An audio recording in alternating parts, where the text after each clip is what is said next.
According to the arrest affidavit, Ms. Quintana's teenage daughter told investigators her mother had two plans. Plan A was to pack their belongings and to leave the residence. Plan B was only to be enacted if they could not leave the home. Prosecutors said on September 28th, Quintana tried to leave the home she shared with her husband, 61-year-old Domingo Quintana, but failed. On the morning of September 29, 2025, in the rural community of Dayton, Texas, a desperate 911 call shattered the early Sunday silence. Domingo Quintana, calling from his family's sprawling 300-acre estate on FM 1008, reported an emergency involving his wife and 3 children. His voice carried a mixture of panic and resignation as he told dispatchers it was a suicide thing. When deputies from the Liberty County Sheriff's Office arrived at the property shortly after 6 a.m., they encountered a scene of horror that would haunt investigators for months to come.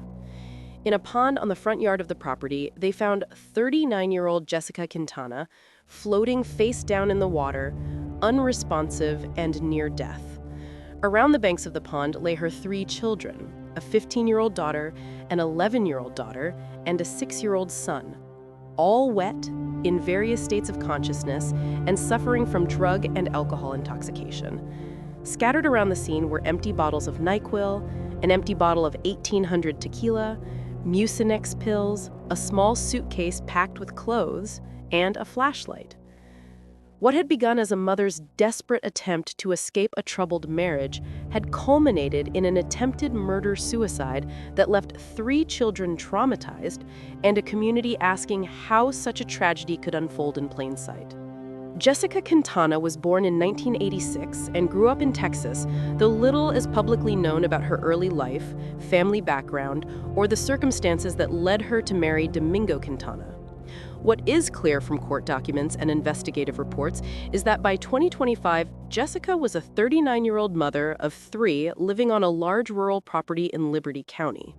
The estate, located outside the small town of Dayton, approximately 40 miles northeast of Houston, encompassed 300 acres of land, including pastures, wooded areas, and the fateful pond where the incident occurred.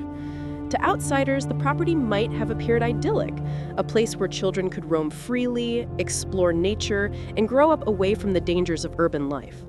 But inside the Quintana household, a darker reality was unfolding, one marked by marital conflict, isolation, and a mother's growing sense of desperation. Domingo Quintana, Jessica's husband and the father of her 3 children, has his own troubled history. In the weeks following the drowning incident, Domingo was arrested and charged with animal cruelty after authorities discovered an emaciated cat on the family's property. He appeared in court on October 23, 2025, without legal representation, pleaded not guilty, and requested a court-appointed attorney. Bond conditions stipulated that he could not own any non-livestock animals during the proceedings. The animal cruelty charge, while unrelated to the attempted murder-suicide, painted a picture of a household where neglect and dysfunction had become normalized. Neighbors and community members would later describe the Quintana family as private, rarely seen in town, and difficult to know. The isolation of their rural property meant that whatever was happening inside the home remained hidden from public view until the morning of September 29. The events leading up to that tragic morning began on September 28, 2025, the day before the drowning attempt. According to statements given by the 15-year-old daughter to investigators, Jessica had decided she wanted to leave the home with her children. The teenager told authorities that her mother had 2 plans. Plan A was to pack their belongings and leave the residence. Plan B was to be enacted only if they could not escape. On the evening of September 28th, Jessica and the 3 children packed a small suitcase with clothes and attempted to leave the property.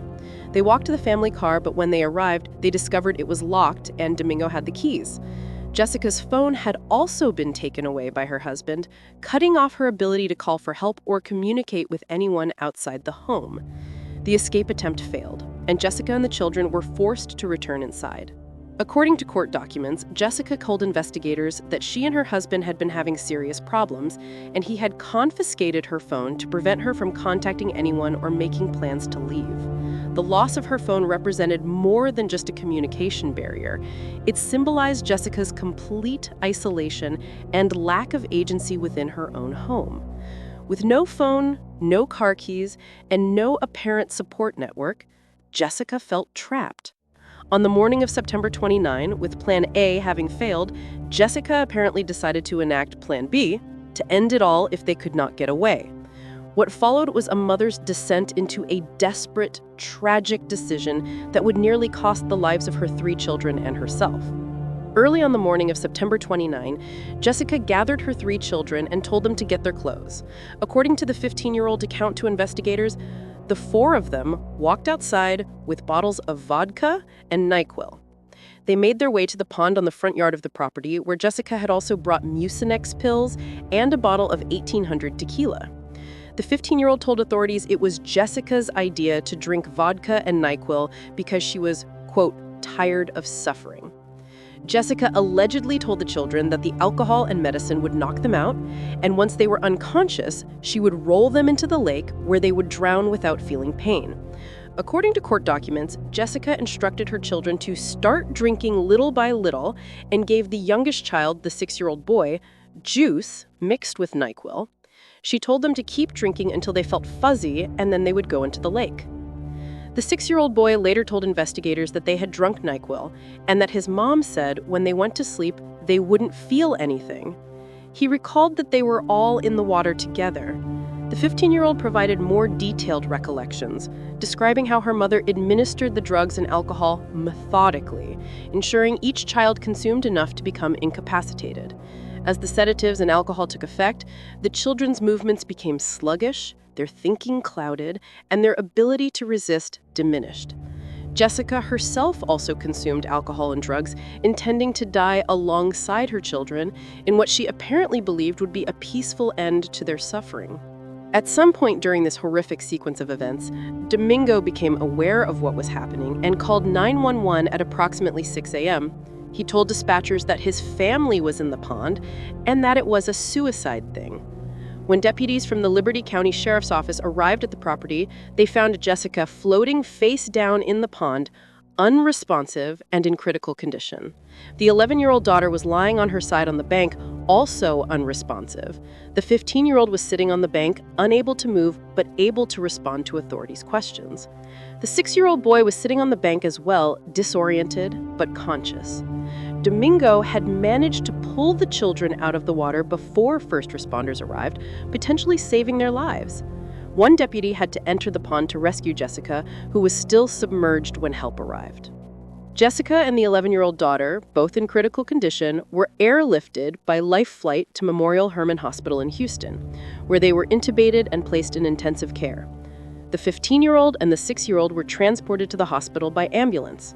Medical personnel discovered that the 15-year-old's blood alcohol level was more than twice the legal limit for an adult, a shocking finding given the circumstances and her age. All 3 children were suffering from the effects of alcohol poisoning and drug overdoses, in addition to near drowning. Investigators who remained at the scene documented the evidence scattered around a pond: 3 empty NyQuil bottles, 1 bottle with a small amount of liquid remaining, an empty box of Mucinex pills, a small suitcase packed with clothes, and the nearly empty bottle of 1800 tequila. The physical evidence corroborated the children's accounts and painted a clear picture of premeditated actions. Jessica Quintana remained hospitalized for nearly a month, recovering from her near drowning and the effects of the drugs and alcohol she had consumed. During that time, investigators from the Liberty County Sheriff's Office conducted interviews with the children, reviewed medical records, and consulted with the Liberty County District Attorney's Office to determine appropriate charges. On Friday, October 25, 2025, shortly after her release from the hospital, Jessica was taken into custody at approximately 10:07 a.m. She was initially arrested on charges issued by the Justice of Peace for Precinct 4 of Liberty County. Following a thorough review of the case over the weekend, the Liberty County District Attorney's Office officially filed formal charges on Monday, October 28, 2025.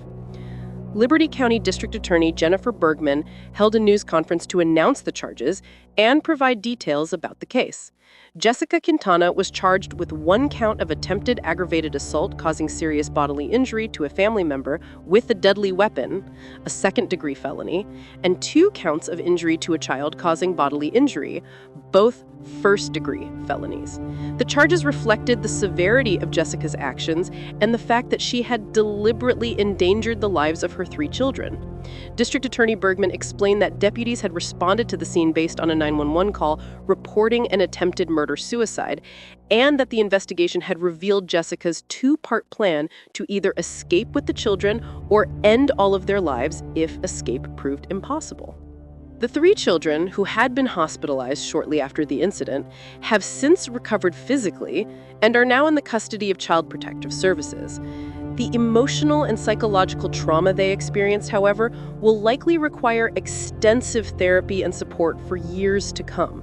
The 15-year-old in particular bore the burden of recounting the details of the incident to investigators, describing her mother's desperate state of mind and the horrifying realization that her mother intended to kill them all. The 11-year-old and 6-year-old also provided statements, each offering their perspective on the events and revealing the confusion, fear, and helplessness they felt as the tragedy unfolded. Domingo Quintana, the father, has not been charged in connection with the attempted murder-suicide. However, questions remain about his role in the events leading up to the incident. Why did he take Jessica's phone and car keys? What was happening inside the household that drove Jessica to such desperation? Did Domingo recognize the warning signs that his wife was in crisis? And if so, why did he not seek help? These questions have not been publicly addressed by authorities, and Domingo has not spoken to the media about the incident. His separate legal issues related to animal cruelty have only added to the perception of a deeply dysfunctional household. Jessica Quintana was booked into the Liberty County Jail and held on bond pending trial. Her case has drawn significant media attention in Texas, with local news outlets covering the story extensively, and community members expressing shock and sadness over the near tragedy. Many have questioned how a mother could reach such a point of desperation that she would attempt to take the lives of her own children. Others have pointed to the broader issues of domestic violence, isolation, mental health, and the lack of resources available to women in rural areas who feel trapped in abusive or controlling relationships. The case also highlights the critical role of children in reporting abuse and dangerous situations. The 15-year-old's willingness to speak openly with investigators provided law enforcement with the detailed timeline and context necessary to understand what had happened and to pursue appropriate charges. Her courage in recounting the traumatic events, despite the emotional toll, has been noted by authorities as instrumental in ensuring accountability. The fact that the children are now in the custody of Child Protective Services suggests that authorities have determined the home environment was unsafe and that reunification with either parent is not currently appropriate. As of November 2025, Jessica Quintana's case is proceeding through the criminal justice system. She faces the possibility of decades in prison if convicted on all charges. The attempted aggravated assault charge, as a second-degree felony, carries a potential sentence of 2 to 20 years in state prison. The 2 counts of injury to a child causing bodily injury, as first-degree felonies, each carry a potential sentence of 5 to 99 years or life in prison.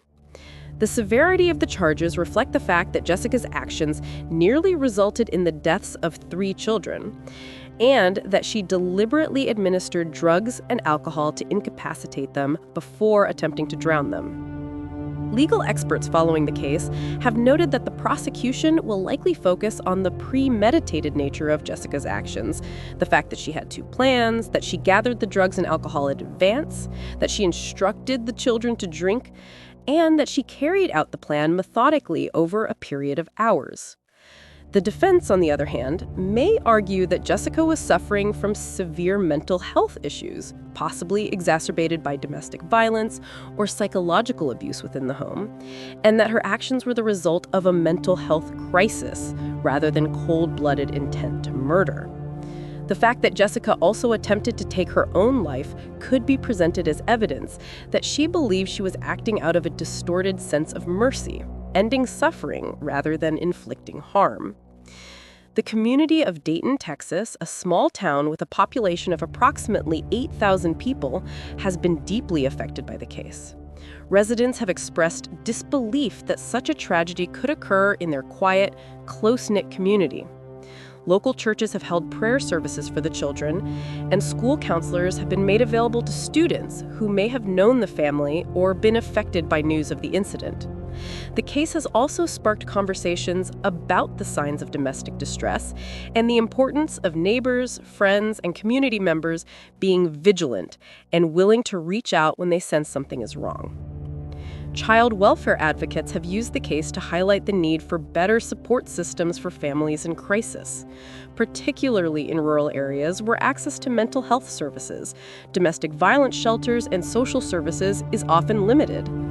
Liberty County, like many rural Texas counties, faces challenges in providing comprehensive social services due to funding constraints, geographic distances, and a lack of trained professionals. Advocates argue that if Jessica had access to resources such as a domestic violence hotline, counseling services, or a safe house, the tragedy might have been prevented. The role of law enforcement in responding to domestic violence situations has also come under scrutiny. Were there prior calls for service to the Quintana home? Were there warning signs that could have been detected earlier? Liberty County authorities have not publicly disclosed whether there were previous interactions with the family, but the case underscores the importance of thorough investigation and follow-up when domestic disturbance calls are received. As the legal proceedings continue, the focus remains on the 3 children who survived this harrowing ordeal. They're now in foster care, receiving medical treatment, therapy, and educational support through Child Protective Services. The long-term goal will be to provide them with stable, loving homes where they can heal from the trauma they have experienced. Family members on both Jessica's and Domingo's sides may seek custody, or the children may eventually be placed for adoption if reunification is deemed unsafe or impossible. The psychological impact on the children cannot be overstated.